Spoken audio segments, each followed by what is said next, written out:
Hello every one. നമ്മൾ ഇന്ന് നമ്മുടെ ഡിസ്കഷൻ കൊണ്ടുപോകുന്നത് +1 ഓർഗാനിക് തന്നെയുള്ള ലാസ്റ്റ് പാർട്ടിലേക്കുള്ള നമ്മുടെ qualitative analysis of organic compounds. നമുക്ക് രണ്ട് തരത്തിലുള്ള അനാലിസിസ് ഉണ്ട്. ഒന്ന് ക്വാളിറ്റേറ്റീവ് ആണ്, മറ്റൊന്ന് ക്വാണ്ടിറ്റേറ്റീവ് ആണ്. ഓക്കെ, നമ്മൾ നെക്സ്റ്റ് സെഷനിൽ ഇത് പറയും. അപ്പോൾ ആദ്യം നമുക്ക് ക്വാളിറ്റേറ്റീവ് എന്താണെന്ന് നോക്കാം. ക്വാളിറ്റേറ്റീവ് എന്ന് പറഞ്ഞു കഴിഞ്ഞാൽ നമ്മൾ എടുക്കുന്ന ഓർഗാനിക് കോമ്പൗണ്ട് ഏതാണോ ആ ഓർഗാനിക് കോമ്പൗണ്ടിൻ്റെ ക്വാളിറ്റി ബേസ് ചെയ്തുകൊണ്ട് അതിൽ ആരൊക്കെയുണ്ട്, അവരുടെ കെമിക്കൽ പ്രോപ്പർട്ടീസ് എന്തൊക്കെയാണ്, ഇതൊക്കെയാണ് നമ്മൾ എന്ത് ചെയ്യുക, ക്വാളിറ്റേറ്റീവ് അനാലിസിസ് നോക്കുക. ഓക്കെ, അപ്പോൾ നമുക്ക് അവർക്കുള്ള എന്തൊക്കെ ക്യാരക്ടേഴ്സ് അല്ലെങ്കിൽ പ്രോപ്പർട്ടീസ് ഉണ്ടോ അത് ബേസ് ചെയ്ത് നമ്മൾ എന്ത് ചെയ്യും, അതിനെ അനാലിസിസ് നടത്തും. അതാണ് നമ്മൾ പറയാൻ പോകുന്നത്. അപ്പോൾ നമ്മുടെ ഓർഗാനിക് കോമ്പൗണ്ട് ആണെങ്കിൽ ആ ഓർഗാനിക് കോമ്പൗണ്ടിൽ പ്രധാനമായിട്ട് ആരാ ഉണ്ടാവുക, കാർബണും ഹൈഡ്രജനും അല്ലേ ഉണ്ടാവുക. പിന്നെ ഇൻ അഡീഷൻ ടു അതിന് കൂടാതെ ആരൊക്കെ ഉണ്ടാവാം, oxygen, nitrogen, sulphur and phosphorus, ഇത്രയും ആളുകൾ കൂടെ അതിലേക്ക് വരാം. ഓക്കെ, അപ്പോൾ നമുക്ക് ഇവരെയൊക്കെ ഡിറ്റക്ട് ചെയ്യണം. ഇതിലിപ്പോൾ നമ്മൾ എടുത്തിരിക്കുന്ന ഒരു ഓർഗാനിക് കോമ്പൗണ്ടിനകത്ത് കാർബൺ ഉണ്ട് എന്നൊക്കെ നമ്മൾ പറയുന്നുണ്ട് അല്ലേ. അപ്പോൾ അത് ഉണ്ട് എന്ന് നമുക്ക് സ്ഥാപിക്കണമെങ്കിൽ നമുക്കൊരു പ്രൂഫ് കൊടുക്കണം. ഓക്കെ, അപ്പോൾ നമുക്ക് എന്ത് ചെയ്യണം, ഡിറ്റക്ഷൻ നടത്തണം. അത് നമുക്ക് ഉണ്ടെന്ന് കാണിച്ചു കൊടുക്കണം. കാർബൺ ഉണ്ട് നമ്മൾ വെറുതെ പറയില്ല, കാർബൺ ഉണ്ട് അതിൽ അല്ലേ. അതേപോലെ അതിൽ ഓക്സിജൻ ഉണ്ടോ, ഹൈഡ്രജൻ ഉണ്ടോ, നൈട്രജൻ, സൾഫർ, ഫോസ്ഫറസ്, ഇതൊക്കെ അതിലുണ്ടോ ഇല്ലേ നമുക്ക് എന്ത് ചെയ്യണം, ഡിറ്റക്റ്റ് ചെയ്യണം. അപ്പോൾ അത് നമുക്ക് എന്തൊക്കെ മെത്തേഡുണ്ട് നമുക്ക് ആദ്യം നോക്കാം. Detection of carbon and hydrogen. കാർബണിനെയും ഹൈഡ്രജനെയും നമുക്ക് ഡിറ്റക്ട് ചെയ്യാൻ എന്താണ് വഴി? ഓക്കെ, അപ്പോൾ ഞാൻ എന്ത് ചെയ്യാണ്, ആദ്യം ഒരു ഓർഗാനിക് കോമ്പൗണ്ട് എൻ്റെ കയ്യിലുണ്ട്. അപ്പോൾ അതിനകത്ത് കാർബൺ ഉണ്ടോ ഹൈഡ്രജൻ ഉണ്ടോ എന്ന് എനിക്ക് അറിയണം. ഓക്കെ, അപ്പോൾ ഞാൻ ആദ്യം ചെയ്യേണ്ട കാര്യം heating the organic compound with copper 2 oxide അല്ലെങ്കിൽ കുപ്രിക് ഓക്സൈഡ് എന്ന് നമ്മൾ വിളിക്കും.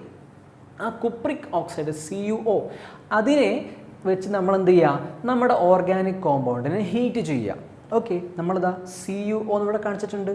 അപ്പോൾ എൻ്റെ ഓർഗാനിക് കോമ്പൗണ്ടിനകത്ത് കാർബൺ ഉണ്ട് എങ്കിൽ നമുക്ക് ഫസ്റ്റ് റിയാക്ഷൻ നോക്കാം. ഞാൻ ഈ ഭാഗത്ത് കൊടുത്തത് കാർബണിൻ്റെ റിയാക്ഷനാണ്, ഈ ഭാഗത്ത് ഹൈഡ്രജൻ റിയാക്ഷനാണ് കൊടുത്തിരിക്കുന്നത്. ഓക്കെ, അപ്പോൾ നിങ്ങൾക്ക് പെട്ടെന്ന് മനസ്സിലാക്കാൻ പറ്റും. ഇവിടെ കാർബൺ എന്ന് പറയുന്ന ആൾ എൻ്റെ ഓർഗാനിക് കോമ്പൗണ്ടിനകത്ത് ഉണ്ടെന്ന് നിങ്ങൾ സങ്കല്പിക്കുക. ഓക്കെ, ഉണ്ട് എങ്കിൽ നമ്മൾ ഇയാളെല്ലാം എടുത്തത് കോപ്പർ 2 ഓക്സൈഡ് അല്ലെങ്കിൽ കുപ്രിക് ഓക്സൈഡിൽ എടുത്ത് ഈ കുപ്രിക് ഓക്സൈഡ് അല്ലെങ്കിൽ CuO എന്ന് പറയുന്ന ആളുമായിട്ട് എൻ്റെ ഓർഗാനിക് കോമ്പൗണ്ടിനകത്തുള്ള കാർബൺ റിയാക്ട് ചെയ്യും ഞാൻ ചൂടാക്കുന്ന സമയത്ത്. എന്നിട്ടോ അവിടെ എന്ത് നടക്കും, റിയാക്ഷൻ നടന്നു കഴിഞ്ഞാൽ അവിടെ CO2 പ്രൊഡ്യൂസ് ചെയ്യപ്പെടും, കാർബൺ ഡൈ ഓക്സൈഡ് പ്രൊഡ്യൂസ് ചെയ്യപ്പെടും. അതേപോലെ കോപ്പർ എന്താവും, അത് ഒറ്റയ്ക്കായിട്ട് മാറി നിൽക്കും. ഓക്കെ, നമ്മൾ റിഡോക്സ് റിയാക്ഷനിൽ പറഞ്ഞ പോലെ തന്നെ അല്ലേ, നോർമൽ സംഭവം എന്താണ്, കാർബണിൻ്റെ അടുത്ത് ഇപ്പോൾ ഓക്സിജൻ ഉണ്ടോ, ഇല്ല. ഇപ്പുറത്തേക്ക് വന്നപ്പോൾ കാർബണിൻ്റെ അടുത്ത് ഓക്സിജൻ വന്നു. അപ്പോൾ കാർബൺ ഡൈ ഓക്സൈഡ് എന്ന് പറഞ്ഞാൽ എന്താ, കാർബണിന് ഓക്സിഡേഷൻ സംഭവിച്ചു. കോപ്പറിൻ്റെ കേസിലാണല്ലോ ഇവൻ്റെ അടുത്ത് നിന്ന് ഓക്സിജൻ റിമൂവ് ചെയ്യപ്പെട്ടതല്ലേ. അപ്പോൾ ഇവൻ എന്താ സംഭവിച്ചത്, CuO ഗെറ്റ്സ് റെഡ്യൂസ്ഡ്, റിഡക്ഷൻ സംഭവിച്ചു, ഇതിന് ഓക്സിഡേഷൻ സംഭവിച്ചു. അത് പോട്ടെ, ചുമ്മാ പറഞ്ഞത് മാത്രം. അപ്പോൾ നമ്മുടെ കാർബൺ എന്തായിട്ട് മാറി, ഇപ്പം CO2 ആയിട്ട് മാറി. എൻ്റെ ഓർഗാനിക് കോമ്പൗണ്ടിലുള്ള കാർബൺ CO2 ആയിട്ട് മാറി. പിന്നെ ഇനി ഹൈഡ്രജൻ്റെ കേസാണെങ്കിലോ, എൻ്റെ കോമ്പൗണ്ടിൽ ഹൈഡ്രജൻ ഉണ്ടോ എന്ന് കരുതുക. ഉണ്ടെങ്കിൽ അവരെന്ത് ചെയ്യും, ഈ കുപ്രിക് ഓക്സൈഡുമായിട്ട് അല്ലെങ്കിൽ CuOയുമായിട്ട് റിയാക്ട് ചെയ്യും. എന്നിട്ട് എന്താ ഫോം ചെയ്യുക, ഇതേപോലെ തന്നെ എൻ്റെ ഹൈഡ്രജൻ ഓക്സിഡൈസ് ചെയ്യപ്പെടും. എന്നിട്ട് എന്തായിട്ട് മാറും, വാട്ടർ ആയിട്ട് മാറും. എൻ്റെ CuO എന്ന് പറയുന്ന ആളോ, അയാൾ Cu ആയിട്ട് റെഡ്യൂസ് ചെയ്യപ്പെടും. ഓക്കെ, അപ്പോൾ ഇവിടെ കാർബൺ ഉണ്ടെങ്കിൽ അത് CO2 ആയിട്ട് മാറും, ഹൈഡ്രജൻ ഉണ്ടെങ്കിൽ അത് വാട്ടർ ആയിട്ട് മാറും. ഓക്കെ, ഇനി നമുക്ക് ഈ സംഭവം നോക്കണ്ടേ. ഇപ്പോൾ CO2 ആണെങ്കിൽ നമുക്ക് കണ്ണുകൊണ്ട് കാണാൻ കഴിയുമോ, ഇല്ല, അത് ഗ്യാസ് ആണല്ലേ. അതേപോലെ വാട്ടർ ആണ് എങ്കിലും എനിക്കത് പ്രൂഫ് ചെയ്യണം, വാട്ടർ മോളിക്യൂൾ അവിടെ ഫോം ചെയ്തിട്ടുണ്ട് എന്നെനിക്ക് കാണിക്കണമെങ്കിൽ അതിൻ്റെ ഫർദർ സ്റ്റെപ്പ് എന്താ, ഇവിടെ CO2 ഫോം ചെയ്തു എന്ന് എനിക്ക് പ്രൂവ് ചെയ്യാൻ എന്താ ഒരു മെത്തേഡ്, നമ്മൾ S ബ്ലോക്കിൽ പഠിച്ചൊരു ഭാഗമില്ലേ, എന്തായിരുന്നു, ഈ CO2 ഗ്യാസിനെ നമ്മൾ ലൈം വാട്ടറിൽ കൂടെ കാൽഷ്യം ഹൈഡ്രോക്സൈഡിലൂടെ പാസ് ചെയ്ത് കഴിഞ്ഞാൽ അവിടെ എന്ത് ഫോം ചെയ്യും, ടർബിഡിറ്റി ഡെവലപ്പ് ചെയ്യും. എന്ന് വെച്ചാൽ എന്ത് ഫോം ചെയ്യും, കാൽഷ്യം കാർബണേറ്റ് അവിടെ ഫോം ചെയ്യും. നമ്മൾ പഠിച്ചിട്ടുണ്ട് CaCO3 കക്കോ3 അവിടെ ഫോം ചെയ്യുന്നുണ്ട് അല്ലേ. ഓക്കെ, അപ്പോൾ CO2 ഇവിടെ ഫോം ചെയ്തിട്ടുണ്ടെങ്കിൽ ഇതിനെ ഞാൻ എന്ത് ചെയ്താൽ മതി, ഈ ഇവിടെ കിട്ടുന്ന പടത്തിനെ നേരെ ഈ കാൽഷ്യം ഹൈഡ്രോക്സൈഡ് അല്ലെങ്കിൽ ലൈം വാട്ടറിലേക്ക് പാസ് ചെയ്യാം. അപ്പോൾ അവിടെ CaCO3 എന്ത് ചെയ്യും, അവിടെ പ്രസിപ്പിറ്റേറ്റ് ചെയ്യപ്പെടും, എന്നുവെച്ചാൽ ടബെടുത്ത് ഡെവലപ്പ് ചെയ്യും. പിന്നെ വാട്ടർ മോളിക്യൂൾ പോട്ടെ. അപ്പോൾ ഇങ്ങനെ ഈ കാൽഷ്യം കാർബണേറ്റ് അവിടെ ഫോം ചെയ്യണമെങ്കിൽ CO2 അവിടെ റിലീസ് ചെയ്യപ്പെടണ്ടേ. CO2 റിലീസ് ചെയ്യപ്പെടണമെങ്കിൽ എൻ്റെ ഓർഗാനിക് കോമ്പൗണ്ടിൽ കാർബണും വേണം. ഇങ്ങനെയാണ് ഞാൻ മനസ്സിലാക്കുക. ഓക്കെ, ഇനി അതേപോലെ നമുക്ക് ഇയാളെ നോക്കാം. എൻ്റെ കോമ്പൗണ്ടിൽ ഹൈഡ്രജൻ ഉള്ളത് കൊണ്ടല്ലേ ഇവിടെ H2O ഫോം ചെയ്യപ്പെട്ടത്. അപ്പോൾ ആ H2O ഫോം ചെയ്യപ്പെട്ടു എന്ന് കാണിക്കാൻ വേണ്ടി ഞാൻ എന്ത് ചെയ്യണം? നമുക്കറിയാം, നമ്മുടെ മുമ്പ് പഠിച്ചിട്ടുണ്ടാവും നമ്മൾ CuSO4 എന്ന് പറയുന്ന ആൾ കോപ്പർ സൾഫേറ്റ് സൊല്യൂഷൻ, അതിൻ്റെ കളർ ബ്ലൂ ആണെന്ന് നമുക്കറിയാം. എന്നാൽ ആ കോപ്പർ സൾഫേറ്റ് മാത്രമാകുന്ന സമയത്തോ നമ്മൾ CuSO4 അക്വ സൊല്യൂഷനാണ് നമ്മൾ ബ്ലൂ എന്നൊക്കെ പറയുന്നത് അല്ലേ. എന്നാൽ വെറും CuSO4ന് കളറില്ല, അത് വൈറ്റ് ആണ്, കളർലെസ് നമ്മൾ പറയാം. ഓക്കെ, അപ്പോൾ ഇവിടെ ഫോം ചെയ്തത് വാട്ടർ മോളിക്യൂൾ ആണെങ്കിൽ ഈ വാട്ടർ മോളിക്യൂൾ ഞാൻ എന്ത് ചെയ്യുന്നു? CuSO4ലേക്ക് ആഡ് ചെയ്യുന്നു. ആ CuSO4ലേക്ക് ആഡ് ചെയ്യുന്ന സമയത്ത് ഈ CuSO4 ഇപ്പം കളർലെസ് അല്ലേ. എന്നാൽ ഇതിലേക്ക് വാട്ടർ മോളിക്യൂൾ ആഡ് ചെയ്യപ്പെടുമ്പോൾ അല്ലെങ്കിൽ ഹൈഡ്രേഷൻ സംഭവിക്കുന്ന സമയത്ത് എന്ത് ഫോം ചെയ്യും? ബ്ലൂ കളർ ഫോം ചെയ്യും. അപ്പോൾ എനിക്ക് ഉറപ്പിക്കാം എൻ്റെ കോമ്പൗണ്ടിനകത്ത് ഹൈഡ്രജൻ ഉണ്ടെന്ന്. കാരണം ഈ വൈറ്റ് ആയിട്ടുള്ള CuSO4ലേക്ക് വാട്ടർ വന്നാലല്ലേ ബ്ലൂ ഫോം ചെയ്യുള്ളൂ, കളറല്ലേ. എന്നാൽ ഈ വാട്ടർ മോളിക്യൂൾ ഫോം ചെയ്യണമെങ്കിൽ എൻ്റെ ഓർഗാനിക് കോമ്പൗണ്ടിൽ ആര് വേണം? ഹൈഡ്രജൻ വേണം. സംഭവം സിമ്പിളാണ്. ഓക്കെ, അപ്പോൾ നമുക്ക് ഇങ്ങനെയാണ് detection of carbon and hydrogen നമ്മൾ ചെയ്യാം. ഓക്കെ, അപ്പോൾ നമ്മൾ ഈ ഭാഗം കഴിഞ്ഞു. ഇനി നമുക്ക് ഇത്രയും ആൾക്കാരെ നമുക്ക് ചെയ്യാനുണ്ട്. അപ്പോൾ നമുക്ക് ആദ്യം ബാക്കിയുള്ള ആളുകളെ ചെയ്യാൻ നോക്കി ഡിറ്റക്ഷൻ ഓഫ് അതർ എലിമെൻറ്റ്സ്. അപ്പോൾ കാർബണും ഹൈഡ്രജനും അല്ലാതെയുള്ള ബാക്കി എലിമെൻറ്റ്സിൻ്റെ കേസിൽ നമുക്ക് ഡിറ്റക്ഷൻ ചെയ്യാൻ വേണ്ടിയിട്ട് ആദ്യം നമ്മൾ ഒരു എക്സ്ട്രാക്റ്റ് ഉണ്ടാക്കിയെടുക്കണം. അതിനൊരു പേരുണ്ട്. ആ ടെസ്റ്റ് നമ്മൾ ആദ്യം ഒരു ടെസ്റ്റ് നടത്തണം. എന്നിട്ട് അതിൽ നിന്ന് കിട്ടുന്ന എക്സ്ട്രാക്റ്റാണ് നമ്മൾ ബാക്കി എല്ലായിടത്തും യൂസ് ചെയ്യുക. ഇയാളെ ഈ നൈട്രജൻ, സൾഫർ, ഫോസ്ഫറസ്, ഓക്സിജൻ ഇവരൊക്കെ നമുക്ക് എന്ത് ചെയ്യാം? ഡിറ്റക്ട് ചെയ്യാൻ വേണ്ടി പറ്റും. അത് നമ്മൾ എന്ത് യൂസ് ചെയ്യണം? ഇവിടെ ഈ ഒരു ലെസൈൻസ് ടെസ്റ്റ് എന്ന് പറയുന്ന ടെസ്റ്റ് ഉണ്ട്. ആ ടെസ്റ്റിനകത്ത് കിട്ടുന്ന ഒരു എക്സ്ട്രാക്റ്റ് ഉണ്ട്, അതാണ് നമ്മൾ യൂസ് ചെയ്യേണ്ടത്. ഓക്കെ, അപ്പോൾ നോക്കാം. നമ്മൾ പറയാൻ പോകുന്ന ആരെക്കുറിച്ചാണ്? ലെസൈൻസ് ടെസ്റ്റിനെ കുറിച്ചാണ്. അപ്പോൾ നമുക്ക് ആദ്യം ഹെഡിങ് എന്താ? Detection of other elements. ബാക്കിയുള്ള എലിമെൻറ്റ്സിനെ ഡിറ്റക്ട് ചെയ്യാൻ വേണ്ടി നമ്മൾ ആദ്യം ചെയ്യണം ഈ നൈട്രജൻ, ഫോസ്ഫറസ്, സൾഫർ, അതേപോലെ ഹാലോജൻസ്, ഇവരെ എല്ലാവരും ചേർത്തിട്ട് നമ്മൾ എന്ത് ചെയ്യും? അല്ലെങ്കിൽ നമ്മുടെ ഓർഗാനിക് കോമ്പൗണ്ടിലല്ലേ ഇതൊക്കെ ഉള്ളത്. ഞാൻ ആ ഓർഗാനിക് കോമ്പൗണ്ട് എടുക്കുന്ന സമയത്ത് ആ ഓർഗാനിക് കോമ്പൗണ്ടിൽ ഇപ്പോൾ എന്തൊക്കെയാണെന്ന് എനിക്ക് അറിയില്ല, അത് കണ്ടെത്താനല്ലേ ഞാൻ പോകുന്നേ. അപ്പോൾ ഇത്രയും ആൾക്കാർ ചേർത്ത് എന്ത് ചെയ്യും? ലെസൈൻസ് ടെസ്റ്റ് നടത്തും. ഓക്കെ, ആരൊക്കെ കണ്ടുപിടിക്കാനാണ്? Nitrogen, phosphorus, sulphur, halogens. ഇതിൽ ആരൊക്കെ വരും? Chlorine, bromine, iodine. ഫ്ലോറിൻ നമ്മളിതിൽ ചേർത്തില്ല. ഓക്കെ, അപ്പോൾ ഇത്രയും ആൾക്കാരെ കണ്ടുപിടിക്കാൻ നമ്മൾ എന്ത് ചെയ്യണം? ആദ്യം ലെസൈൻസ് ടെസ്റ്റ് നടത്തണം. അതിന് സംഭവം എന്താണ്? അവിടെ നമ്മുടെ ഈ ഓർഗാനിക് കോമ്പൗണ്ട് എന്ന് പറയുമ്പോൾ എന്താണ്? അതൊരു കൊവാലന്റ് ഫോമിലുള്ള ആളാണ്. ഈ കൊവാലന്റ് ഫോമിലാക്കുന്ന സമയത്ത് നമുക്ക് കണ്ടുപിടിക്കാൻ പ്രയാസമാണ്. അപ്പോൾ നമ്മൾ എന്ത് ചെയ്യും? ലെസൈൻസ് ടെസ്റ്റ് വെച്ചിട്ട് ഈ നമ്മുടെ കൊവാലന്റ് ഫോമിലുള്ള ഓർഗാനിക് കോമ്പൗണ്ടിനെ അയോണിക് ഫോമിലേക്ക് നമ്മൾ മാറ്റും. എന്തിലേക്ക് മാറ്റും? കൊവാലന്റ് ഫോമിൽ നിന്ന് അയോണിക് ഫോമിലേക്ക് നമ്മൾ അതിനെ മാറ്റും. എങ്ങനെയാണ് മാറ്റുക? By fusing with Na metal അല്ലെങ്കിൽ സോഡിയം മെറ്റൽ വെച്ച് നമ്മൾ എന്ത് ചെയ്യും? അതിനെ ഫ്യൂഷൻ ചെയ്യും. എങ്ങനെയാണെന്നുള്ളത് ഞാൻ എക്സ്പ്ലെയിൻ ചെയ്തു തരാം. ഓക്കെ, അപ്പോൾ നമ്മൾ എന്ത് ചെയ്യുന്നു? ഫ്യൂഷൻ നടത്തുന്നു വിത്ത് സോഡിയം മെറ്റൽ. അപ്പോൾ നമ്മുടെ ഓർഗാനിക് കോമ്പൗണ്ട് കൊവാലന്റ് ആയിട്ടുള്ള ആൾ എന്തായിട്ട് മാറും? അയോണിക് ഫോമിലേക്ക് മാറും. അതാണ് നമ്മുടെ ലക്ഷ്യം. ഏതുകൊണ്ട്? ലെസൈൻസ് ടെസ്റ്റ് എന്ന് പറയുന്നത് നമ്മൾ നടത്തുന്നതാണ്. അതെങ്ങനെയാണ് നടത്തുന്നത് ഞാൻ എന്ത് ചെയ്യാം? വ്യക്തമായിട്ട് പറയാം. അപ്പോൾ നമ്മുടെ ലെസൈൻസ് ടെസ്റ്റ് നടത്തിക്കഴിഞ്ഞാൽ എൻ്റെ കോമ്പൗണ്ടിനകത്ത് ഇപ്പോൾ കാർബണും നൈട്രജനും ഉണ്ടെന്ന് കരുതുക. ഉണ്ടെങ്കിൽ ഞാൻ ഇവിടെ കൊടുക്കുന്ന സോഡിയം മെറ്റലില്ലേ ഫ്യൂഷൻ നടത്താൻ വേണ്ടിയിട്ട്, അത് സോഡിയവുമായി ചേർന്നിട്ട് എന്ത് ഫോം ചെയ്യും? സോഡിയം സയനൈഡ് ഫോം ചെയ്യും. എൻ്റെ ഓർഗാനിക് കോമ്പൗണ്ടിലുള്ള കാർബണും നൈട്രജനും ഞാൻ ഇവിടെ കൊടുത്തിരിക്കുന്ന സോഡിയവുമായിട്ട് എന്ത് ഫോം ചെയ്യും? സോഡിയം സയനൈഡ് ഫോം ചെയ്യും. അതൊരു കണ്ടീഷൻ. രണ്ടാമത്തെ കേസ്, എൻ്റെ ഓർഗാനിക് കോമ്പൗണ്ടിൽ സൾഫർ ഉണ്ടെന്ന് കരുതുക. ഉണ്ടെങ്കിൽ അവൻ സോഡിയവുമായിട്ട് കൂടിയിട്ട് എന്ത് ഫോം ചെയ്യും? Na2S, സോഡിയം സൾഫൈഡ് ഫോം ചെയ്യും. ഇനി നെക്സ്റ്റ് കേസ്, എൻ്റെ ഓർഗാനിക് കോമ്പൗണ്ടിൽ ഹാലജൻസ് ഉണ്ട്. ഇപ്പോൾ ആരൊക്കെയാ? എക്സ് എന്ന് പറഞ്ഞാൽ ക്ലോറിൻ, ബ്രോമിൻ, അയോഡിൻ ഇവരൊക്കെ ഉണ്ടെന്ന് കരുതുക. ഉണ്ടെങ്കിൽ ഇവർ സോഡിയവുമായിട്ട് ചേർന്നിട്ട് എന്ത് ഫോം ചെയ്യും? Sodium halide. ഇപ്പോൾ NaCl ആണെങ്കിൽ sodium chloride, sodium bromide, sodium iodide form ചെയ്യപ്പെടും. ഇത്ര നമ്മൾ പറഞ്ഞിട്ടുള്ളൂ. അപ്പം നമുക്ക് ലെസൈൻസ് നടത്തി കഴിഞ്ഞാൽ ഇവരെയൊക്കെയാണ് എന്ത് ചെയ്യുക? ഈ പറയുന്ന sodium cyanide, sodium sulphide, sodium halide ഇവരെയാണ് നമുക്ക് എന്തായിട്ട് കിട്ടുക? അപ്പുറത്തേക്ക് കിട്ടുക. പക്ഷെ ഇത്ര കിട്ടിയാൽ മതിയോ? പറ്റില്ല. നമുക്ക് എന്ത് ചെയ്യണം? അത് വെച്ചിട്ട് ബാക്കി ചെയ്യണം. ഓക്കെ, അപ്പം നമ്മുടെ carbon, nitrogen, sulphur, halogen, carbon, nitrogen, sulphur, halogen, ഇത്രയും ആൾക്കാർ നമ്മുടെ ഓർഗാനിക് കോമ്പൗണ്ടിൽ നിന്ന് വന്ന ആളാണ്. ഈ സോഡിയം ആണെങ്കിലോ അത് നമ്മളിവിടെ ലെസൈൻ സെസ് നടത്താൻ വേണ്ടിയിട്ട് കൊടുത്തതാണെന്ത്? സോഡിയം മെറ്റൽ എന്ന് പറയുന്നത്. ഓക്കെ, ഇനി നമുക്ക് അറിഞ്ഞിരിക്കേണ്ടത്, ഞാൻ പറഞ്ഞു നമ്മൾ ലെസൈൻ സെസ് നടത്തിയിട്ട് ഒരു എക്സ്ട്രാക്റ്റ് നമ്മൾ ഉണ്ടാക്കിയെടുക്കും. ആ എക്സ്ട്രാക്റ്റാണ് നമ്മൾ എന്ത് ചെയ്യുക? ബാക്കി ടെസ്റ്റിന് വേണ്ടിയിട്ട് അല്ലെങ്കിൽ ഡിറ്റക്ഷന് വേണ്ടി നമ്മൾ യൂസ് ചെയ്യാം. അപ്പോൾ ആ എക്സ്ട്രാക്റ്റിനകത്ത് ഉണ്ടാവുന്ന ആരൊക്കെ ആയിരിക്കും? NaCN, Na2S, NaX, sodium cyanide, sodium sulphide, sodium halide, ഇവരാണ് ആ എക്സ്ട്രാക്റ്റിനകത്ത് ഉണ്ടാവുക. അപ്പോൾ ഇവരെല്ലാം അടങ്ങിയ ആ എക്സ്ട്രാക്റ്റിനെ വിളിക്കുന്നൊരു പേരുണ്ട്. എന്താണ് ആ പേര്? Sodium fusion extract. നമ്മളിവിടെ സോഡിയം വെച്ച് ഫ്യൂഷൻ നടത്തിയിട്ടാണ് എന്തുണ്ടാക്കിയത്? ആ എക്സ്ട്രാക്റ്റ് ഉണ്ടാക്കിയത്. അപ്പോൾ അതിൻ്റെ പേരെന്താ വിളിക്കുക? നമ്മൾ സോഡിയം ഫ്യൂഷൻ എക്സ്ട്രാക്റ്റ് എന്ന് വിളിക്കും. അതല്ലെങ്കിൽ എന്താ പേര്? ലെസൈൻസ് എക്സ്ട്രാക്റ്റ് എന്നും നമുക്ക് വിളിക്കാൻ പറ്റും. ഓക്കെ ആണോ? ഓക്കെ, അപ്പോൾ നമുക്ക് ഈ സോഡിയം ഫ്യൂഷൻ എക്സ്ട്രാക്റ്റ് ഉണ്ടാക്കുന്നത് എങ്ങനെയെന്നുള്ളത് നമുക്ക് ജസ്റ്റ് എന്തിൽ കാണാം? ഒരു ആനിമേഷൻ പോലെ കാണാം.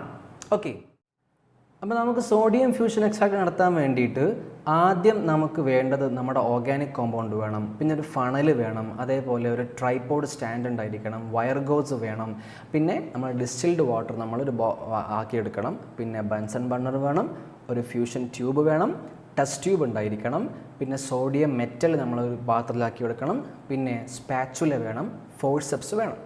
ആദ്യം നമ്മൾ എന്ത് ചെയ്യാം? ഫോഴ്സെപ്സ് എടുത്തിട്ട് സോഡിയം മെറ്റൽ നമ്മൾ എടുക്കുക. അതിനുശേഷം നമ്മൾ എന്ത് ചെയ്യണം?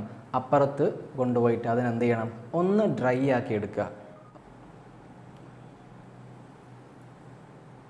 ഡ്രൈ ആക്കി എടുത്തതിന് ശേഷം നമ്മൾ വീണ്ടും എന്ത് ചെയ്യുക? സോഡിയം മെറ്റൽ എടുക്കുക. ദെൻ ഫ്യൂഷൻ ട്യൂബ് എടുത്തിട്ട് ഫ്യൂഷൻ ട്യൂബിനകത്ത് ഈ സോഡിയം മെറ്റൽ നമ്മൾ ഇട്ട് വെക്കുക. ഓക്കെ, ദെൻ അതിനുശേഷം അത് കൊണ്ടുപോയിട്ട് നമ്മൾ എന്ത് ചെയ്യുക? ഒന്ന് നല്ലപോലെ ചൂടാക്കുക. അതിന് ശേഷം നമ്മുടെ ഫ്യൂഷൻ ട്യൂബ് നേരെ കൊണ്ടുവരിക.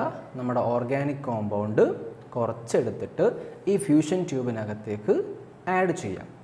ഓക്കെ, ഇതിന് ആഡ് ചെയ്തതിന് ശേഷം വീണ്ടും എന്ത് ചെയ്യണം? നമ്മൾ നല്ലപോലെ അതിനെ ചൂടാക്കണം. ഓക്കെ, കാണുന്നുണ്ടല്ലോ അല്ലേ? അങ്ങനെ ചൂടാക്കിയതിന് ശേഷം അത് നല്ല റെഡ് ഹോട്ടായിട്ട് മാറണം, നല്ല ചുവന്ന് നിൽക്കണം. പിന്നെ നേരെ കൊണ്ടുപോയിട്ട് എന്ത് ചെയ്യുക? ഡിസ്റ്റിൽഡ് വാട്ടർ നമ്മൾ പാത്രത്തിൽ വെച്ചിട്ടുണ്ടാവും, അതിലേക്ക് വെക്കുക. അപ്പോൾ ഈ ചൂടുള്ള സാധനം ഇതിലേക്ക് വെക്കുമ്പോൾ എന്ത് ചെയ്യും? അതങ്ങ് പൊട്ടിപ്പോവും അല്ലേ? പിന്നെ നമ്മൾ ബാക്കി പൊട്ടാത്ത ഭാഗം എന്ത് ചെയ്യുക? ഒരു ഗ്ലാസ് റോഡ് വെച്ച് നല്ലപോലെ കുത്തി അങ്ങോട്ട് പൊട്ടിച്ച് അതിലാക്കി വെക്കുക. അതിനുശേഷം നമ്മളെന്ത് ചെയ്യാം? ആ പാത്രം കൊണ്ടുപോയിട്ട് ചൂടാക്കുക. നല്ലപോലെ തിളപ്പിച്ച് കഴിഞ്ഞ സമയത്ത് എന്ത് ചെയ്യും? അതൊന്ന് ആറ്റി കുറുകി വരും. കുറേ വെള്ളമൊക്കെ ആവിയായിട്ട് പോകുന്ന സമയത്ത് നല്ല എന്തായി ഇപ്പം നമ്മൾ നേരത്തെ എത്ര വെള്ളമാണ് എടുത്തത്? ആ വെള്ളത്തിൻ്റെ ഒരു 3 എന്നൊക്കെ പിന്നെ ബാക്കി ഉണ്ടാവുള്ളൂ. പിന്നെ അതുകൊണ്ട് നമ്മൾ എന്ത് ചെയ്യുക? ഒരു ഫണലൊക്കെ വെച്ച് ആ നമ്മളിപ്പോൾ ചൂടാക്കിയതിനെ കൊണ്ടുപോയിട്ട് തരിച്ചെടുക്കുക, ഫിൽട്രേറ്റ് ചെയ്യുക. അപ്പോൾ ആ സമയത്ത് നമുക്ക് നമ്മുടെ ഗ്ലാസിൻ്റെ പൊടിയൊക്കെ അതൊന്നും ഒഴിവായി കിട്ടും. എന്നിട്ട് ടെസ്റ്റ് ട്യൂബിലേക്ക് നമുക്ക് എന്ത് കിട്ടും? ഒരു സൊല്യൂഷൻ കിട്ടും. ആ സൊല്യൂഷനെ വിളിക്കുന്ന പേരാണ് സോഡിയം ഫ്യൂഷൻ എക്സ്ട്രാക്റ്റ് അല്ലെങ്കിൽ ലെസൈൻസ് എക്സ്ട്രാക്റ്റ് എന്ന് വിളിക്കുന്നത്. കാര്യം പിടി കിട്ടിയല്ലോ? ഓക്കെ, അപ്പോൾ ഇത്രയേ ഉള്ളൂ നമ്മുടെ ലെസൈൻസിൻ്റെ ഭാഗം. അതായത് ഏതാണ് നമ്മൾ പറഞ്ഞ കാര്യം? ഏതാണ്? നമ്മുടെ സോഡിയം ഫ്യൂഷൻ എക്സ്ട്രാക്റ്റ് ആണ്. ഓക്കെ, അപ്പോൾ ഈ കിട്ടിയിരിക്കുന്ന സോഡിയം ഫ്യൂഷൻ എക്സ്ട്രാക്റ്റ് അതാണ് നമ്മൾ എന്ത് യൂസ് ചെയ്യേണ്ടത്? ബാക്കി നമ്മുടെ നൈട്രജൻ, അതേപോലെ ഫോസ്ഫറസ്, സൾഫർ ഇവരെയൊക്കെ പോലെയുള്ള ആളുകളെ ടെസ്റ്റ് ചെയ്യാൻ വേണ്ടി നമ്മൾ എന്ത് ചെയ്യണം? ഇനി യൂസ് ചെയ്യണം. ഓക്കെ, അപ്പോൾ നമ്മളിതാ ഫസ്റ്റ് ടെസ്റ്റ് ചെയ്യാൻ പോവുകയാണ്. Test for nitrogen. നമ്മളിവിടെ കാർബണും ഹൈഡ്രജനും കഴിഞ്ഞു കേട്ടോ, അത് വലിയ പ്രയാസമൊന്നുമില്ല. ഇനി നമുക്ക് ചെയ്യാൻ പോകുന്നത് നൈട്രജൻ്റെ കേസാണ്. First one. അവിടെ ഇവിടെ ഞാൻ ഈ സോഡിയം ഫ്യൂഷൻ എക്സ്ട്രാക്റ്റിന് ഞാൻ SFE എന്നാണ് കൊടുത്തത് എളുപ്പത്തിന് വേണ്ടിയിട്ട് കേട്ടോ. അപ്പോൾ സോഡിയം ഫ്യൂഷൻ എക്സ്ട്രാക്റ്റ് ഞാൻ എടുക്കുന്നു. പിന്നെന്താ ചെയ്യുന്നത്? അതിലേക്ക് ഞാൻ ഫെറസ് സൾഫൈഡ് സൊല്യൂഷൻ ആഡ് ചെയ്യും. നമ്മൾ FeSO4 എന്നാണ് എഴുതുക. പക്ഷേ ഇവിടെ നമ്മൾ സ്റ്റോക്ക് നൊട്ടേഷൻ പഠിച്ചില്ലായിരുന്നു, റിഡോക്സ് റിയാക്ഷനകത്ത് സ്റ്റോക്ക് നൊട്ടേഷൻ. അത് പ്രകാരം ഞാൻ എന്ത് ചെയ്തു? Fe2+ അയോൺ ആണെന്ന് കാണിക്കാൻ ഇവിടെ Fe2 സൾഫൈഡ് എന്ന് എഴുതിയിട്ടുണ്ട്. അങ്ങനെ ശരിക്കും പറഞ്ഞാൽ FeSO4 ആണ്, ഫെറസ് സൾഫൈറ്റ് ആണ്. അതോടെ ഞാൻ എന്ത് ചെയ്യുന്നു? അതിലേക്ക് ആഡ് ചെയ്തതിന് ശേഷം നല്ലപോലെ എന്ത് ചെയ്യും? അതിനെ ഹീറ്റ് ചെയ്യും. അങ്ങനെ ഹീറ്റ് ചെയ്യും. ആരൊക്കെ ഹീറ്റ് ചെയ്യുന്നത്? ഈ FeSO4നെയും അതേപോലെ NaCN. അതെന്താ NaCN വന്നേ? NaC എന്ന് പറഞ്ഞാൽ എന്താ? നമ്മുടെ സോഡിയം ഫ്യൂഷൻ എക്സ്ട്രാക്റ്റിനകത്തുള്ളതല്ലേ. നമ്മൾ ആരെയാണ് ടെസ്റ്റ് ചെയ്യുന്നത്? നൈട്രജനല്ലേ. നൈട്രജൻ എവിടെ എന്ത് ഫോം ചെയ്തത്? എൻ്റെ ഓർഗാനിക് കോമ്പൗണ്ടിലുള്ള നൈട്രജനും കാർബണും കൂടെ എന്ത് ഫോം ചെയ്തിട്ടുണ്ട്? NaCN ഫോം ചെയ്തിട്ടുണ്ട്. ഇതാണ് എന്ത് ചെയ്യുക? ഇവിടെ റിയാക്ട് ചെയ്യുക. കാരണം നമുക്ക് അയാളെ നോക്കേണ്ടതുള്ളൂ. കാരണം ഇവിടെ ടെസ്റ്റ് ഫോർ നൈട്രജൻ ആണ്. ഓക്കെ, ആ NaCN ആണ് നമ്മളിവിടെ എഴുതിയിരിക്കുന്നത്. NaCN കേട്ടോ. എന്നുവെച്ചാൽ ഈ സോഡിയം ഫ്യൂഷൻ എക്സ്ട്രാക്റ്റിനകത്ത് ആരൊക്കെ ഉണ്ട്? ഈ 3 പേരും ഉണ്ട്. പക്ഷെ നമുക്ക് ഇവിടെ ആരെ മതി? NaCN. അത് നമ്മൾ കൺസിഡർ ചെയ്യേണ്ട ആവശ്യമുള്ളൂ. കാരണം ടെസ്റ്റ് ഫോർ നൈട്രജൻ ആണ്. അപ്പോൾ ഞാൻ എന്ത് ചെയ്തു? SFEക്ക് പകരം ഇവിടെ എന്ത് ചെയ്തു? NaCN എടുത്തു. ഇത് റിയാക്ഷൻ ഞാൻ ബാലൻസ് ചെയ്യുമ്പം ആ 6 ഒക്കെ അവിടെ വരും സ്റ്റോഷിയോമെട്രി ആയിട്ട്. ദെൻ NaCN എടുത്തു, FeSO4 നല്ല പോലെ ഹീറ്റ് ചെയ്യുന്നു. അപ്പോൾ എനിക്ക് എന്ത് ചെയ്യും? ഇവിടെ ഒരു കോംപ്ലക്സ് ഫോം ചെയ്യും. ഓക്കെ, ഈ കോംപ്ലക്സിൻ്റെ പേരെന്താ? ഒന്നുകിൽ നമുക്ക് ഇതിൻ്റെ IUPAC നെയിം ഉണ്ട്. അതെന്താ പേര്? Sodium hexacyanoferrate 2. ഇത് നിങ്ങൾ +2-ൽ എന്തുകൊണ്ട് ഇങ്ങനെ ഈ പേര് വന്നു എന്നുള്ളത് കോർഡിനേഷൻ കോമ്പൗണ്ട്സ് നിങ്ങൾ പഠിക്കും. ഓക്കെ, ഇപ്പം നിങ്ങൾ പേര് കേട്ട് വെച്ചോളൂ. NCERT-ൽ ഇത് പറഞ്ഞിട്ടുണ്ട് കേട്ടോ. ഇനി അല്ലെങ്കിൽ നമുക്ക് എന്ത് വിളിക്കാം?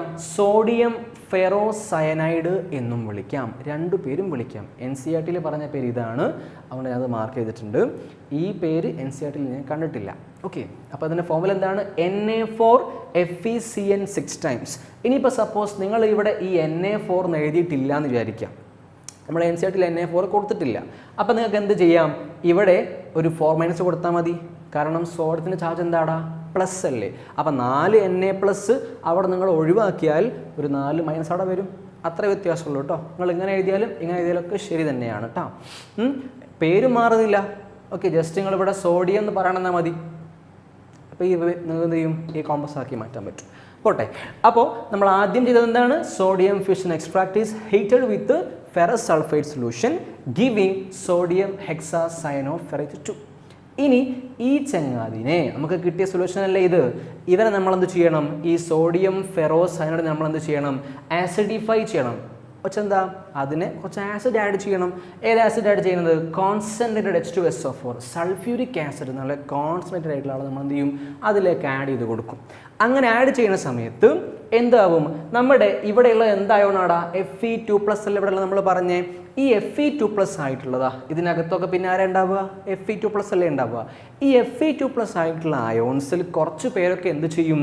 നമ്മൾ ഈ ആസിഡ് ആഡ് ചെയ്യുമ്പം എന്ത് സംഭവിക്കും? ഓക്സിഡേഷൻ സംഭവിക്കും. What is oxidation? Increase in oxidation number എന്ന് വെച്ചാൽ ഈ Fe2+ ആയിട്ടുള്ള ആൾ എന്തായിട്ട് മാറും? Fe3+ ആയിട്ട് മാറും. അവർക്ക് സംഭവിക്കുന്നത് എന്താണ്? ഓക്സിഡേഷൻ ആണ്. ഓക്കെ, അങ്ങനെ Fe2+ Fe3+ ആയിട്ട് മാറും കുറച്ച് പേരൊക്കെ. ഇങ്ങനെ ഈ Fe3+ ആയിട്ടുള്ള ആളുകൾ എന്ത് ചെയ്യും? പിന്നെ ഇവിടെ വന്നിട്ട് നമ്മുടെ ഈ കോംപ്ലക്സ് ഇല്ലേ, അതായത് സോഡിയം ഫെറോസയനൈഡ്, ഇതുമായിട്ട് ഈ Fe3+ റിയാക്ട് ചെയ്യും. അത് ഞാൻ ഇവിടെ എഴുതിയിട്ടുണ്ടതാ 4Fe3++ 3Na4FeCN 6 ടൈംസ് എന്ന് വെച്ചാൽ സോഡിയം ഫെറോസയനൈഡ് അല്ലേ ഇത്? ഇത് നമ്മുടെ ഫെറിക് അയോൺസ്. Fe3+ നമ്മൾ എന്താ വിളിക്കുക? Ferric ions. അതുമായിട്ട് റിയാക്ട് ചെയ്യുന്ന സമയത്ത് എന്ത് കിട്ടും? എനിക്ക് മറ്റൊരു കോംപ്ലക്സ് കിട്ടും. ആ കോംപ്ലക്സിൻ്റെ NCERT-ൽ പറഞ്ഞ 2 പേരും ഇവിടെ കൊടുത്തിട്ടുണ്ട്. ഒരു പേരെന്താ? Iron 3 hexacyanoferrate 2. നിങ്ങളത് കാണാതെ പഠിക്കണം നിർബന്ധമായിട്ടും. ഓക്കെ, ഇനി മറ്റൊരു പേരെന്താ? ഫെറി ഫെറോസയനൈഡ് എന്നും വിളിക്കാം. എന്ത് വിളിക്കാം? ഫെറി ഫെറോസയനൈഡ്. ഫോർമുല എന്താ? Fe4FeCN 6 ടൈംസ് ദെൻ ത്രൈസ് എന്ന് പുറത്ത് കൊടുത്തിട്ടുണ്ട്. ശ്രദ്ധിക്കണം, ഈ കോംപ്ലക്സിൻ്റെ ഫോർമുല ഒക്കെ കൃത്യമായിട്ട് എഴുതി തന്നെ പഠിക്കണം, അല്ലെങ്കിൽ തെറ്റും. ഓക്കെ, ദെൻ .XH2 കുറച്ച് വാട്ടർ മോളിക്യൂൾസ് അല്ലെങ്കിൽ ഹൈഡ്രേഷൻ അവിടെയുണ്ട്. ഇനി നമുക്കിപ്പം ഈ കോമ്പൗണ്ടിൻ്റെ ഫോർമുല ഒക്കെ പഠിച്ചു വെക്കാം. പക്ഷെ നമ്മൾ എങ്ങനെ അത് മനസ്സിലാക്കുക? ഇപ്പോൾ ലാബിൽ നിങ്ങൾ ചെയ്യണമെങ്കിൽ മനസ്സിലാക്കുക. അത് മനസ്സിലാക്കുന്ന വഴി എന്ന് പറഞ്ഞു കഴിഞ്ഞാൽ ഈ കോംപ്ലക്സ് ഫോം ചെയ്യപ്പെട്ട് കഴിഞ്ഞാൽ ടെസ്റ്റ് ട്യൂബിലുള്ള സൊല്യൂഷൻ്റെ കളർ എന്തായിരിക്കും? ഒരു പ്രഷ്യൻ ബ്ലൂ സൊല്യൂഷൻ ആയിരിക്കും ഉണ്ടാവുക. അത് കാണാൻ പറ്റുന്നുണ്ടോ?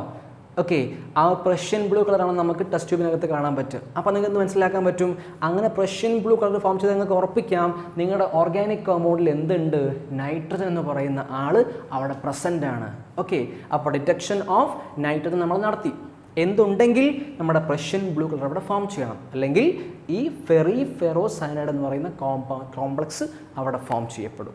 ഓക്കെ, അപ്പോൾ ഇത്രയാണ് നമുക്ക് ടെസ്റ്റ് ഫോർ നൈട്രജനിൽ പറയാനുള്ളത്.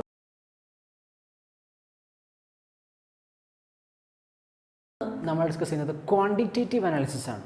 What is mean by quantitative analysis എന്ന് പറഞ്ഞു കഴിഞ്ഞാൽ നമ്മൾ അവിടെ നോക്കുന്നത് എമൗണ്ട് ഓഫ് സബ്സ്റ്റൻസ് അല്ലെങ്കിൽ amount of a particular component അത് നമ്മൾ നോക്കുക. ഇവിടെ നമ്മൾ ഓർഗാനിക് കെമിസ്ട്രിയുടെ കേസ് പറയുകയാണെങ്കിൽ the percentage composition of elements present in an organic compound. ഒരു ഓർഗാനിക് കോമ്പൗണ്ടിനകത്ത് ഉള്ള എലമെൻറ്റുകളുടെ പെർസെൻറ്റേജ് കോമ്പോസിഷൻ എത്ര പെർസെൻറ്റേജ് അതുണ്ട്, അല്ലെങ്കിൽ ഇത്ര പെർസെൻറ്റേജ്. ഇപ്പോൾ സപ്പോസ് നമ്മൾ നോക്കുകയാണെങ്കിൽ നമുക്കറിയാം ഓർഗാനിക് കോമ്പൗണ്ട് എന്ന് പറയുമ്പോൾ അതിൽ പ്രധാനമായിട്ടും കാർബണും ഹൈഡ്രജനും അല്ലേ ഉള്ളത്. അപ്പോൾ എനിക്കിപ്പോൾ സപ്പോസ് ഞാൻ പറയുവാണ് എൻ്റെ ഒരു ഓർഗാനിക് കോമ്പൗണ്ടിനകത്ത് ഇത്ര പെർസെൻറ്റേജ് കാർബൺ ഉണ്ട്, ഇത്ര പെർസെൻറ്റേജ് ഹൈഡ്രജൻ ഉണ്ടെന്ന് എനിക്ക് പറയണമെന്നുണ്ടെങ്കിൽ ഞാൻ എന്ത് ചെയ്യണം, അതിൻ്റെ ക്വാണ്ടിറ്റേറ്റീവ് ആയിട്ടുള്ള അനാലിസിസ് എടുത്തിട്ട് വേണം പറയാൻ. ഓക്കെ, അപ്പോൾ അതെങ്ങനെ നമ്മൾ എടുക്കും ഒരു ഓർഗാനിക് കോമ്പൗണ്ടിൻ്റെ കേസിൽ? How can we calculate the amount of carbon and hydrogen or percentage composition of carbon and hydrogen. Okay, അപ്പോൾ ഫസ്റ്റ് കേസ് നമ്മൾ ഡിസ്കസ് ചെയ്യാൻ പോകുന്നത് കാർബണിൻ്റെയും ഹൈഡ്രജൻ്റെയും കേസാണ്. ഓക്കെ, അപ്പോൾ ആദ്യം ഞാൻ ഏത് ഓർഗാനിക് കോമ്പൗണ്ടിൽ നിന്നാണോ എനിക്ക് കണ്ടുപിടിക്കേണ്ടത് ആ ഓർഗാനിക് കോമ്പൗണ്ട് ഞാൻ എടുക്കണ്ടേ. ഓക്കെ, അപ്പോൾ നമുക്ക് കറക്റ്റ് എല്ലാം ഇവിടെ ക്വാണ്ടിറ്റേറ്റീവ് മനസ്സിലായതുകൊണ്ട് നമ്മൾ ഓരോ സബ്സ്റ്റൻസ് എടുക്കുമ്പോഴും അതിന് കൃത്യമായിട്ടുള്ള അളവ് നമ്മളടുത്ത് വേണം. തോന്നിയ പോലെ എടുക്കാൻ പാടില്ല. എടുക്കുന്ന ഓരോ ആളുകളുടെ കേസിലും നമ്മൾ അതിൻ്റെ വെയിറ്റ് നോക്കണം, ആ മാസ് നമ്മൾ എന്ത് ചെയ്യണം, അവിടെ എഴുതി വെക്കണം, അങ്ങനെ ചെയ്യണം. ഓക്കെ, അപ്പോൾ ഞാൻ എന്ത് ചെയ്യാണ്, എൻ്റെ അടുത്തൊരു ഓർഗാനിക് കോമ്പൗണ്ട് ഉണ്ട്. ആ ഓർഗാനിക് കോമ്പൗണ്ടിൽ എത്ര പെർസെൻറ്റേജ് കാർബൺ ഉണ്ട്, എത്ര പെർസെൻറ്റേജ് ഹൈഡ്രജൻ ഉണ്ട്, ഇതാണ് എനിക്ക് കണ്ടുപിടിക്കേണ്ടത്. അപ്പോൾ ഞാൻ ആദ്യം ചെയ്യേണ്ട കാര്യം എന്താ, കുറച്ച് ഓർഗാനിക് കോമ്പൗണ്ട് എടുക്കണം. ഓക്കെ, അല്ലെങ്കിൽ ഇപ്പോൾ എനിക്കൊരാൾ തന്നു, ആ ഓർഗാനിക് കോമ്പൗണ്ട് എന്ത് ചെയ്യണം, ഞാൻ നേരെ കൊണ്ടുപോയിട്ട് അതിന് വെയിറ്റ് നോക്കണം ആദ്യം. അപ്പോൾ എന്തായിരിക്കണം, non mass of organic compound ആയിരിക്കണം ഞാൻ എടുക്കേണ്ടത്. ഓക്കെ, അങ്ങനെ അത് ഞാൻ എടുത്തതിന് ശേഷം എന്ത് ചെയ്യണമെന്ന് വെച്ചാൽ ഇപ്പോൾ ഇതാ CXHY. ഓക്കെ, നമ്മളിപ്പോൾ C2H6 ആവാം, C2H4 ആവാം, C2H6 ആവാം, അല്ലെങ്കിൽ C3H8 ആവാം, അങ്ങനെ പലതും ആയിക്കൂടെ. അപ്പോൾ ഞാൻ ജനറലി കൊടുക്കുകയാണെന്ത് CXHY. ഇതാണ് എൻ്റെ ഓർഗാനിക് കോമ്പൗണ്ടിൻ്റെ ഫോർമുല. അതെന്തോ ആയിക്കൂടെ. ഓക്കെ, ഞാൻ ആ ഓർഗാനിക് കോമ്പൗണ്ട് എന്ത് ചെയ്യണം, ഞാൻ അതിന് വെയിറ്റ് നോക്കിയിട്ട് ആ വെയിറ്റ് അവിടെ കുറിച്ച് വെക്കണം. ഇത്ര ഗ്രാം ഉണ്ട് അല്ലെങ്കിൽ ഇത്ര മില്ലിഗ്രാം ഉണ്ട് എന്ന് എന്ത് ചെയ്യണം, അവിടെ എഴുതി വെക്കണം. ഓക്കെ, ഇതിന് ശേഷം എന്താ ചെയ്യേണ്ടത്, ആ ഓർഗാനിക് കോമ്പൗണ്ടിനെ ഞാൻ കത്തിക്കണം. കത്തിക്കാൻ നമ്മൾ സഹായം വെക്കേണ്ടത് O2ൻ്റെ സഹായം വേണം അല്ലേ. അപ്പോൾ എത്ര മോൾസ് ഓഫ് O2 വേണം എന്നുള്ളത് നമ്മൾ തീരുമാനിക്കുക എങ്ങനെയാണ്, ഈ എക്സിൻ്റെയും വൈൻ്റെയും വാല്യൂ വെച്ച് നോക്കണം. അതിലുള്ള ഇക്വേഷനാണ് എന്ത്, ജനറൽ ഇക്വേഷനാണ് കമ്പഷൻ്റെ കേസിലുള്ള x+y/4O2. ഓക്കെ, ഇത് നിങ്ങൾ കാണാതെ പഠിക്കണം കേട്ടോ. എഴുതി പഠിച്ചാൽ പെട്ടെന്ന് മനസ്സിലാക്കാൻ പറ്റും. CXHY plus x+y/4O2 gives xCO2 plus y/2H2O. ഇതാണ് അവിടുത്തെ ഇക്വേഷൻ നമ്മൾ യൂസ് ചെയ്യുന്നത്. ഓക്കെ, അപ്പോൾ നമ്മളിവിടെ കൊടുക്കുന്ന എക്സിൻ്റെയും വൈൻ്റെയും വാല്യൂ ഏതാണോ ആ വാല്യൂസ് എന്ത് ചെയ്താൽ മതി, ഇവിടെയും കൊടുത്തു കഴിഞ്ഞാൽ നമുക്ക് എന്ത് ചെയ്യാൻ പറ്റും, ബാലൻസ്ഡ് ഇക്വേഷൻ കിട്ടും കമ്പഷൻ്റെ. ഓക്കെ, പ്രയാസമില്ലല്ലോ അല്ലേ. ഇനി നമ്മൾ കത്തിക്കുന്ന സമയത്ത് ഇൻ പ്രസൻസ് ഓഫ് ആര് വേണം, CuO. നമ്മൾ കഴിഞ്ഞ ക്ലാസ്സിൽ പറഞ്ഞിരുന്നു അല്ലേ, test for carbon and hydrogen പറഞ്ഞ സമയത്ത് നമ്മൾ കോപ്പർ 2 ഓക്സൈഡ് എന്ന് പറഞ്ഞിരുന്നു അല്ലേ, കുപ്രിക് ഓക്സൈഡ് CuO. അത് എവിടെ വേണം, ഇവിടെ വേണം. അതിൻ്റെ പ്രസൻസിൽ വേണം നമ്മൾ എന്ത് ചെയ്യാൻ, ഈ ഓർഗാനിക് കോമ്പൗണ്ടിനെ ബേൺ ചെയ്യിക്കാൻ വേണ്ടിയിട്ട്. അപ്പോൾ ആ സമയത്ത് എൻ്റെ ഓർഗാനിക് കോമ്പൗണ്ടിനകത്തുള്ള കാർബൺ എന്തായിട്ട് മാറും, CO2 ആയിട്ട് ഓക്സിഡേഷൻ സംഭവിക്കും. അതേപോലെ എൻ്റെ എൻ്റെ ഓർഗാനിക് കോമ്പൗണ്ടിലുള്ള ഹൈഡ്രജൻ എന്തായിട്ട് മാറും, വാട്ടർ ആയിട്ടും ഓക്സൈഡ് ചെയ്യപ്പെടും. ഞാൻ എഴുതി കാണിച്ചിട്ടുണ്ട്, carbon is converted to CO2 and hydrogen is converted to H2O. Okay ആണോ? ഇനി എനിക്ക് ചെയ്യേണ്ടത്, ഇവിടെ എൻ്റെ ഈ റിയാക്ഷനകത്ത് എത്ര വാട്ടർ ഉണ്ടായി, എത്ര അതേപോലെ തന്നെ CO2 ഉണ്ടായി, ഇതെനിക്ക് കണ്ടുപിടിക്കണം. അപ്പോൾ ഈ mass of H2O produced and mass of CO2 produced, ഇത് രണ്ടും കണ്ടുപിടിക്കാൻ വേണ്ടിയിട്ട് ഞാൻ എന്ത് ചെയ്യണം, ഒരു വെയ്ഡ് ചില തൂക്കം നോക്കിയിട്ടുള്ള ഒരു ട്യൂബ്, ഇതാ ഈ ഷേപ്പിൽ 2 ട്യൂബ് ഉണ്ടാവും. അപ്പോൾ ഈ യൂട്യൂബിനകത്ത്, യൂട്യൂബ് എന്ന് പറയുമ്പോൾ ഈ ഷേപ്പാണ് നമ്മൾ വിളിക്കുന്നത് കേട്ടോ. ഓക്കെ, അപ്പോൾ ഈ യൂട്യൂബിനകത്ത് നമ്മൾ എന്ത് ചെയ്യണം, 2 പേരെ ഫില്ല് ചെയ്യണം. എനിക്ക് വാട്ടറിൻ്റെ മാസ് കണ്ടുപിടിക്കാൻ വേണ്ടിയിട്ട് ഞാൻ എന്ത് ചെയ്യുന്നു, യൂട്യൂബിനകത്ത് അൻഹൈഡ്രസ് കാൽഷ്യം ക്ലോറൈഡ്, ഇതാ അൻഹൈഡ്രസ് കാൽഷ്യം ക്ലോറൈഡ് ആയിരിക്കണം. എന്തിന് അൻഹൈഡ്രസ് എന്ന് പറഞ്ഞാൽ എന്താ? വാട്ടർ മോളിക്യൂൾ ഒന്നുമില്ല, ജസ്റ്റ് എന്ത് മാത്രമായിരിക്കണം? Calcium chloride മാത്രമായിരിക്കണം. മനസ്സിലായല്ലോ അല്ലേ? നമ്മൾ എന്ത് ചെയ്യുക? അൻഹൈഡ്രസ് എന്ന് പറഞ്ഞാൽ എന്താണ്? വാട്ടർ മോളിക്യൂൾ ഉണ്ടാവാനേ പാടില്ല. ഓക്കെ. പിന്നെ എനിക്ക് മാസ് ഓഫ് CO2 പ്രൊഡ്യൂസ് ചെയ്ത് അത് കണ്ടുപിടിക്കാൻ വേണ്ടി എന്ത് ചെയ്യണം? ഞാൻ നെക്സ്റ്റ് യൂട്യൂബിൽ എന്ന് നിറയ്ക്കണം? ഇവിടെ concentrated solution of potassium hydroxide നിറയ്ക്കണം. ഓക്കെ. അപ്പോൾ 2 യൂട്യൂബ് വേണം. ഒന്നിനകത്ത് അൻഹൈഡ്രസ് കാൽഷ്യം ക്ലോറൈഡ്, ഇതെന്തിനു നിറച്ച് വെച്ചാണ്? മാസ് ഓഫ് വാട്ടർ പ്രൊഡ്യൂസ്ഡ് കണ്ടുപിടിക്കാൻ വേണ്ടിയിട്ടാണ്. ഇതോ KOH സൊല്യൂഷൻ നമ്മളിവിടെ എന്ത് ചെയ്യുക? നിറച്ച് വെക്കുക. ഇതിനകത്ത് നിറച്ചതിന് കാരണം എന്താണ്? മാസ് ഓഫ് CO2 പ്രൊഡ്യൂസ്ഡ് കണ്ടുപിടിക്കാൻ വേണ്ടിയിട്ടാണ്. അപ്പോൾ ഇതാണ് നമ്മുടെ ബേസ്. ഇനി നമ്മൾ എന്ത് ചെയ്യാണ്? നമ്മുടെ എക്സ്പെരിമെൻറ്റിൻ്റെ സെറ്റപ്പിലേക്ക് പോവുകയാണ്. ഓക്കെ. അപ്പോൾ ഇതാണ് നമ്മുടെ മൊത്തം സെറ്റപ്പ് എന്ന് പറയുന്നത്. ഇതിനകത്ത് നിങ്ങൾക്ക് കാണാം, ഈ വഴിക്ക് നമ്മളെന്ത് ചെയ്യുന്നു? പ്യുവർ ആയിട്ടുള്ള ഡ്രൈ ഓക്സിജൻ ഗ്യാസ് നമ്മൾ ഇതിലൂടെയാണ് പാസ് ചെയ്യുക. ഓക്കെ. ഇനി ഇതിനെ വിളിക്കുന്ന, ഈ ട്യൂബിനെ വിളിക്കുന്ന പേരെന്താണ്? കമ്പഷൻ ട്യൂബ് എന്ന് വിളിക്കുക. കമ്പഷൻ എന്ന് പറഞ്ഞാൽ എന്താ? കത്തിക്കുക അല്ലേ? അപ്പോൾ ഞാൻ എൻ്റെ ഓർഗാനിക് കോമ്പൗണ്ട് ഇതാ ഇവിടെ എടുക്കുന്ന ഓർഗാനിക് കോമ്പൗണ്ട് ഇല്ലേ, ഈ ഓർഗാനിക് കോമ്പൗണ്ട് ഞാൻ പറഞ്ഞു എന്ത് ചെയ്യണം? നമ്മൾ കത്തിക്കണം. ദാ O2 ഇല്ലേ, അതിന് നമ്മൾ O2 പാസ് ചെയ്യുന്നതിൽ എങ്ങനെ പാസ് ചെയ്യിക്കുന്നു? അപ്പോൾ എന്ത് ചെയ്യും? ഇവിടെ നമ്മൾ ചൂടാക്കുമ്പോൾ സംഭവം കത്തും. ഓക്കെ. കത്തുന്നത് ഇവിടെ ഞാനിതാ ഒരു പാത്രം പോലെ കാണിച്ചിട്ടുണ്ടാവും. ഇതെന്താ സംഭവം? നമ്മൾ സാമ്പിൾ എന്ന് പറഞ്ഞാൽ ഓർഗാനിക് കോമ്പൗണ്ട്. ആ ഓർഗാനിക് കോമ്പൗണ്ട് ഞാനൊരു പ്ലാറ്റിനം ബോട്ട് ചില പാത്രത്തിൽ എന്ത് ആക്കി വെച്ചതാണ് നമ്മുടെ ഓർഗാനിക് കോമ്പൗണ്ട്. ഇനി ഇവിടുന്ന് ചൂടാക്കുന്നു, ഓക്സിജൻ വരുന്നു, അപ്പോൾ എന്ത് ചെയ്യും? അത് ബേൺ ചെയ്യും. ബേൺ ചെയ്യുന്ന സമയത്ത് എന്ത് ചെയ്യും? അവിടെ ഉണ്ടാവുന്ന എന്തായിരിക്കും? H2O അതേപോലെ CO2. ഈ 2 പേരും അല്ലേ ഉണ്ടാവുക? നല്ലപോലെ ചൂടാക്കുമ്പോൾ രണ്ടും എന്താണ്? ഗ്യാസസ് ഫോമിലല്ലേ ഉണ്ടാവുക. അപ്പോൾ ഈ ഗ്യാസ് ഇതിലെങ്ങനെ പാസ് ചെയ്യും? പാസ് ചെയ്യുമ്പം ഇവിടെ ആരാ ഉള്ളത്? ഇതിൽ CuO ആണുള്ളത്. നമ്മൾ പറഞ്ഞു ഇൻ പ്രസൻസ് ഓഫ് CuO ആയിരിക്കണ്ടേ, കുപ്രിക് ഓക്സൈഡ് ആയിരിക്കണ്ടേ. അപ്പം ഇവിടെ എന്തുണ്ട്? CuO പാലറ്റ്സ് ഉണ്ട്. അപ്പം ഇതിനുള്ളിലൂടെ കടന്നു പോകുന്ന സമയത്ത് റിയാക്ഷൻ നടക്കൂലേ? ഇനി ആ ഗ്യാസ് ഇതിലൂടെ കടന്ന് പുറത്തെത്തി, അങ്ങനെ ഇവിടെ എത്തി. ഇവിടെ നിന്ന് പിന്നെ മുകളിലേക്ക് പോകാൻ കഴിയുമോ? ഇല്ല, താഴേക്ക് തന്നെ വരണം. താഴേക്ക് വരുന്ന സമയത്ത് ഇവിടെ ഇപ്പോൾ ഉള്ളത് ആരാ? അൻഹൈഡ്രസ് ആയിട്ടുള്ള കാൽഷ്യം ക്ലോറൈഡാണ്. ഈ ചങ്ങാതി എന്താ ചെയ്യുക? ഇവൻ ഈ വരുന്ന ഗ്യാസിലുള്ള വാട്ടറിന് മൊത്തം എന്ത് ചെയ്യും? അബ്സോർബ് ചെയ്ത് കളയും. അതിനുള്ള കഴിവ് ആർക്കുണ്ട്? ഇയാൾക്കുണ്ട്. അതുകൊണ്ട് നമ്മളിവിടെ വെച്ച്. ഓക്കെ. അപ്പോൾ വരുന്ന വഴിക്ക് ഇവിടെ നമുക്ക് ആരൊക്കെ ഉണ്ടാവും? H2Oയും ഉണ്ട്, CO2 ഉണ്ട്. അതിനകത്തുനിന്ന് H2Oയെ മാത്രം ഈ ചങ്ങാതി എന്ത് ചെയ്യും? അബ്സോർബ് ചെയ്യും. ഓക്കെ. പിന്നെ ഇവിടുന്ന് മുകളിലേക്ക് വന്ന് പിന്നെ ആരും ഇവിടെ ബാക്കി ഉണ്ടാവുക? ഇവിടുന്ന് അങ്ങോട്ട് ആരേ വരുള്ളൂ? CO2 മാത്രമല്ലേ ബാക്കി ഉണ്ടാവുള്ളൂ. അപ്പോൾ CO2 വരും. ഈ CO2 എന്ത് ചെയ്യും? ഇവിടെ ഈ KOH സൊല്യൂഷൻ അബ്സോർബ് ചെയ്യും. KOH എന്ന് പറഞ്ഞാൽ എന്താണ്? നമ്മൾ എസ് ബ്ലോക്ക് പഠിച്ചിട്ടുണ്ട്. Excellent absorber of carbon dioxide ആണ്. ഓക്കെ. അപ്പോൾ KOH CO2നെ അബ്സോർബ് ചെയ്യും. പിന്നെ ഇവിടുന്ന് നമ്മൾ പാസ് ചെയ്യിക്കുന്ന O2 ഇല്ലേ, ഈ O2വിൽ എക്സസ് ആയിട്ടുള്ള ഓക്സിജൻ എന്ത് ചെയ്യും? ഇവിടുന്ന് പുറത്ത് കളയുകയും ചെയ്യും. റെഡിയാണോ? ഓക്കെ. അപ്പം നമുക്ക് ഇപ്പോൾ ചെയ്ത പണി എന്താണ്? ഇവിടെ വാട്ടറിനെ അബ്സോർബ് ചെയ്യിപ്പിച്ചു, ഇവിടെ CO2വിനെയും അബ്സോർബ് ചെയ്യിപ്പിച്ചു. ഇനി നമ്മളത് ചെയ്യണം. ഇനി ചെയ്യേണ്ട കാര്യം എന്ന് പറഞ്ഞാൽ നമുക്കറിയാം നമ്മൾ എത്ര അൻഹൈഡ്രസ് കാൽഷ്യം ക്ലോറൈഡ് എടുത്ത് നമ്മൾ ആദ്യം അറിഞ്ഞിരിക്കണം. അത് നമ്മൾ ആദ്യം നോക്കി വെക്കണം. ഇവിടെ എത്ര എമൗണ്ട് ആദ്യം ഉണ്ടായിരുന്നു എന്നുള്ളത്. അതേപോലെ എത്ര KOH നമ്മൾ എടുത്തിരുന്നു ആദ്യം നോക്കണം. എന്നിട്ട് നമ്മളിപ്പം ഈ റിയാക്ഷൻ നടത്തി കഴിഞ്ഞല്ലോ. നടത്തിയതിന് ശേഷം ഇപ്പോൾ ഇവിടേക്ക് വാട്ടർ വന്നു, അതിവിടെ അബ്സോർബ് ചെയ്യപ്പെട്ടു. അപ്പോൾ നമ്മുടെ CaCl2വിൻ്റെ വെയിറ്റ് ഇത്തിരി കൂടി ഉണ്ടാവൂലേ? കാരണം കുറച്ച് വാട്ടർ എന്ത് ചെയ്തു? ഇവിടെ അബ്സോർബ് ചെയ്യപ്പെട്ടു.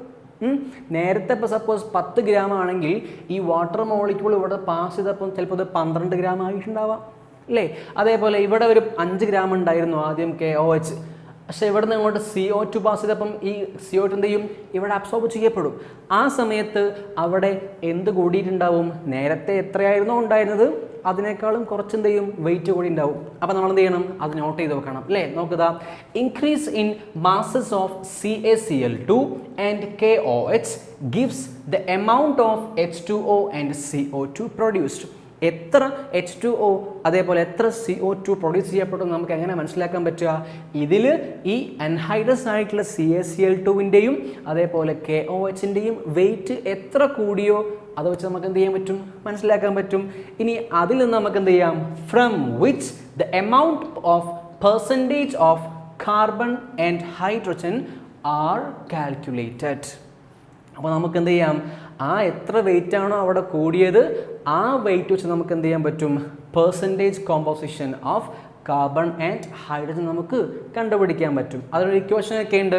ഓക്കെ, ഇപ്പോൾ സപ്പോസ് നമ്മൾ ആദ്യം എടുത്തിരുന്ന ഈ ഒരു ഓർഗാനിക് കോമ്പൗണ്ടിൻ്റെ മാസ് ജസ്റ്റ് ഞാൻ എം ആണെന്ന് സങ്കല്പിക്കുന്നു. എം ഗ്രാം ഉണ്ട്. അത് എം എന്താവാം 10 അല്ലെങ്കിൽ 0.5 5 എന്തോ ആയിക്കോട്ടെ, അത്രയും എം ആവാം. ഞാൻ എം എന്ന് കൊടുത്തു. എം ഗ്രാം ഉണ്ടായിരുന്നു ആദ്യം കത്തിക്കുന്നതിന് മുമ്പായിട്ട്. അങ്ങനെ കത്തിച്ചതിന് ശേഷം എന്ത് ചെയ്തു, ഇതൊക്കെ ഇതിലെങ്ങനെ പാസ് ചെയ്തു. അപ്പോൾ ഇവിടെ വാട്ടർ മോളിക്യൂൾ എന്ത് ചെയ്തു, ഇവിടെ അബ്സോർബ് ചെയ്തില്ലേ. അപ്പം ഇവിടെ ഇൻക്രീസ് ഇൻ മാസ് ഞാൻ നോക്കിയപ്പം H2O എത്ര മാസ് ഉണ്ടായിരുന്നു, അത് M1 ഗ്രാം ആണെന്ന് ഞാൻ എന്ത് ചെയ്തു, സങ്കല്പിച്ചു. ഓക്കെ, നമുക്ക് ക്വസ്റ്റ്യൻ എന്ത് ചെയ്യും, ക്വസ്റ്റ്യൻ അവർ കറക്റ്റ് എന്ത് ചെയ്യും, ഈ വാല്യൂസ് ഒക്കെ തരും കേട്ടോ. നിങ്ങൾ എന്ത് ചെയ്താൽ മതി, ഇക്വേഷനിൽ കൊടുത്ത് കണ്ടുപിടിച്ചാൽ മാത്രം മതി.